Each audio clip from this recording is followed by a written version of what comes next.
Hello everybody, my name is Dadong Iskandar from Research Center for Nuclear Fuel Cycle and Radioactive Waste Technology, National Research and Innovation Agency. My colleague, Mr. Sucipta, and also Mr. Hendra Adi Pratama. Here I want to present status of Tinom management in Indonesia. Outline of our presentation is introduction, sources of Tinom, management of Tinom, regulatory base or framework, issues related to Tinom. Introduction. I think here I just want to say that Indonesia has two terms of norm and Tinom. Norm comes from nature itself without the involvement of technology, and Tinom come from the industrial activities. In the consolidated report, we will only report the current status of Tinom in Indonesia. Source of Tinom. We have some source of Tinom in Indonesia. We have a lot of mining and also oil and gas industry and other industries. Metal extraction and processing. We have tin industry, nickel industry, copper, and also oil and gas industry, coal electricity generation, the phosphate industry, water treatment, geothermal energy generation, iron and steel production, scrap metals recycling, aluminium production, and the zircon and zirconia industries. Source of term Tinom in Indonesia, we have here, we use a different color. In black color is metal extraction in tin industry, oil and gas industry, coal electricity generation. We have a lot of data about the Tinom. In the blue color is the phosphate industry, water treatment, geothermal energy. We have some data about Tinom. And iron and steel production, scrap metal recycling, aluminum production, and the zircon and zirconia industry. We have still very limited data about NO in this industry. We have a lot of data in this black color industry. Here we have some of example of the Tinom inventory from tin industry in Bangka Island. One of the very extensive research in our agency. Here, if we have tin production in Indonesia, is about 64,000 tons per year, so number 2 in the world. And from here we can see the slag from this industry. In the second, this is the radionuclide concentration for radium, for thorium, and for potassium-40. And we can see that the radium is more than 1 becquerel per gram, and also thorium also more than 1 becquerel per gram for the slag of the tin industry. And monazite, I think this is a very high concentration in thorium. And waste of tin tailing industry is also more than 1 becquerel per gram.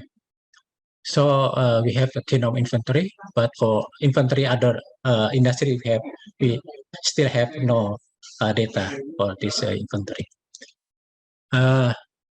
The section 2 about the management of Tinom, we will try to explain about the radiological assessment, clean up or remediation, management of Tinom residue, management of Tinom waste. Residue and waste, I think we have some criteria for this kind of the definition. Radiological assessment, here is we have experience for radiological assessment in oil and gas company. Here some oil and gas company in Indonesia has been surveyed for Tinom. And this is results of the radiological assessment in one of the oil and gas company. We can see the total dose assessment from this kind of survey. We can see the number 6, for example, BSP. This is around tank of feed. We have some total dose in here. And also the BSP TLA, we have estimation of dose for the worker is about 500 to 5,000 microsievert per year. So if the company has the company found this kind of the data, they want to make clean up for the site. So we will make a clean up for the next slide. The other radiological assessment, we have some radiological assessment in coal power plant in Java Island, but we have no data for the other island, for example, in Sumatra, Kalimantan, Sulawesi, and others. But we have the phenol concentration in fly ash. Here you can see the fly ash in some part of Indonesia, in Java Island, Sulawesi, Sumatra, and Kalimantan. All is below the 100 becquerel per kilogram. So this is not so high in terms of fly ash in Indonesia. And I think we have data about 200 becquerel per kilogram in fly ash, but it's also less than 1 becquerel per gram. The other radiological assessment is a radiological assessment at tin industries. We have data about radiological assessment at Timah Incorporation and Kobatin Incorporation, radiological assessment at some tin smelters, radiological assessment at unconventional mining and industries, phenol characterization at tin sand, tin residue, monazite, zircon, tin slag, and waste. And the other is radiological assessment in other industries, phenol characterization and radiological assessment at the phosphate industry in Gresik, East Java, phenol characterization and radiological assessment in gas metals industry in Tangerang, phenol characterization in drinking water industry, and phenol characterization in geothermal energy generation. The other management of phenol is about clean up or remediation. As we said that if a company found some area with is not so high, it's just more than background, they want to make clean up at that site. It's not so good for our experience. But for example, we found a five of background. This is a danger for our workers, so they want to make clean up or remediation at that sites. So we have experience for clean up of phenol contaminated area in Gasmental, clean up of phenol contaminated area at Chevron Oil and Jambi area, clean up phenol contaminated area at Total Indonesia Oil and Gas Company at East Kalimantan, and clean up of phenol contaminated area at the phosphate industry at Gresik, and clean up of phenol at Pertamina Javasi. This is some picture of our experience of the clean up in the oil and gas company. The stripping areas at around the tank 2070, and phenol depth more than 75 centimeters. I think this is in the oil and gas company, but it's come from some sandblasting activities. It's not come from oil and gas company itself. When they make cleaning of the tank, they use sandblast from the copper slag. So copper slag has a big high radioactive content. So the areas and that tank high also. And this is before clean up and after clean up. We have high concentration here. And after clean up, we can get good radiation at the areas. We have a reference level. This is about 5 backgrounds, 5 times background. And management of TINOM residues from gas metals put in interim storage in Center for Radioactive Waste Technology. TINOM residues from remediation total industry is storage in the location. TINOM residue from remediation at Chevron we use for TINOM laboratory. TINOM contaminated pipes have been put in failed storage, and TINOM residue from phosphate industry has been put in interim storage in Center for Radioactive Waste Technology. Tin industry has residues with high radionuclide concentration. Residues have been separated by some technology to get monazite, ilmenite, etc. Zircon and ilmenite could be sold in the market, and monazite with high concentration of thorium, uranium, and the rare earth element become the strategic material. Batan, now green, has facilities to separate thorium, uranium, and bulk rare earth elements. After that, the bulk elements would be separated into special elements, gadolinium, hafnium, tantalum, etc. in different institutes. Management of TINOM waste, Batan currently researching for prospective sites and design of TINOM waste disposal in Bangka and Belitung Island. And the regulatory base or framework, we have the hierarchy of legislation in Indonesia. The lower here, we can see the constitution, government regulation, regional regulation.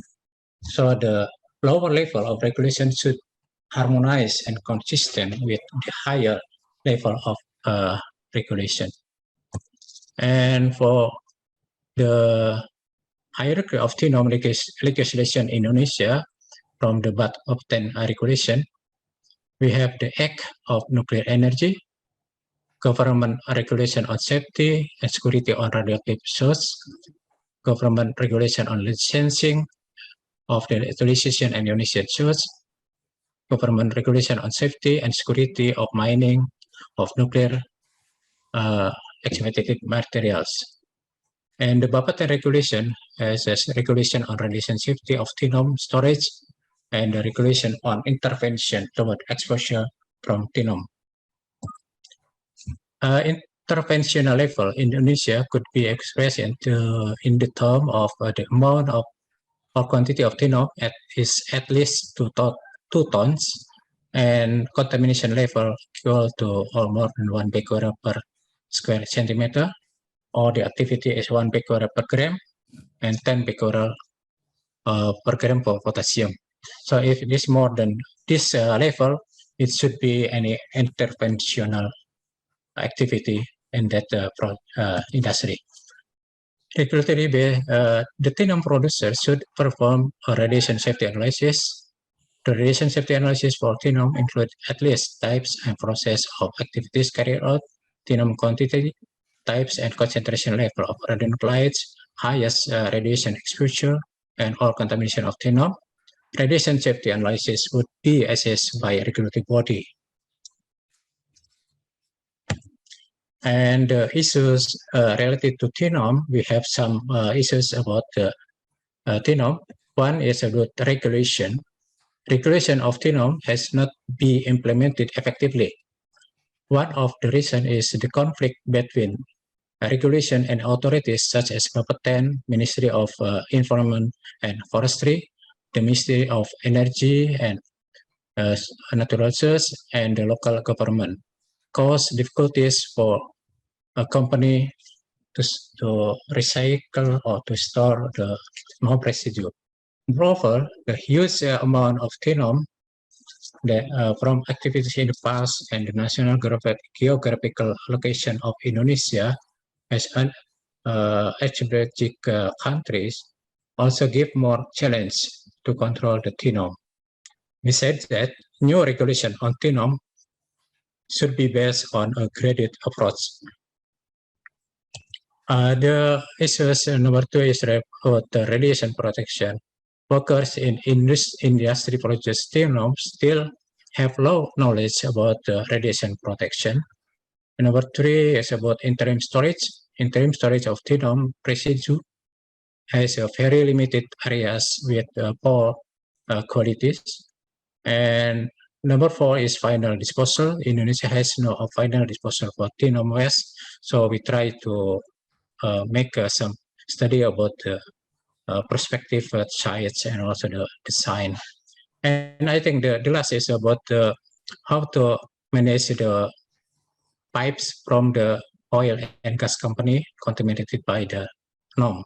This is still have a problem in Indonesia. We just put the pipes in the open areas in the location of the oil and gas industry.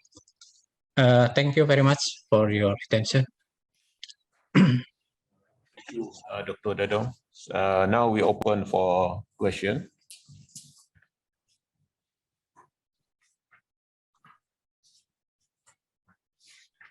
I have one question. When a company like Chevron gives their radioactive material to Batam, does Batam then have to pay for the disposal cost, or does Batam get the money from Chevron or whoever to pay for the disposal? Yes, actually, Batam has no received the NOM waste from the company. Actually, so this is for some special cases. For example, from phosphate industries or some other activity with some problem, we can we can put in interim storage in Batam. But actually, we didn't make some management of the interim storage for the NOM. So if in Chevron, for example, Chevron we clean up the Chevron, but the quantity is not so much. So we try to find some areas in Batam to make some laboratory of TINOM in this area. We put the sample from the Chevron, and we can make some experiment about how exhalation rate, how the transfer factor for the TINOM in that site, and other experiment in our laboratory. This is because this is very small quantity. It's not so much quantity, but for very big quantity of the cleanup, for example, in total, we have a big quantity of TINOM. They put the interim, they made interim storage in the location, and they put the cleanup result in that NOM waste in that interim storage. But also, this is also the problem for the company, how to manage the interim storage. After this, they ask about the disposal, final disposal, but Indonesia has no final disposal for this kind of. Okay, thank you.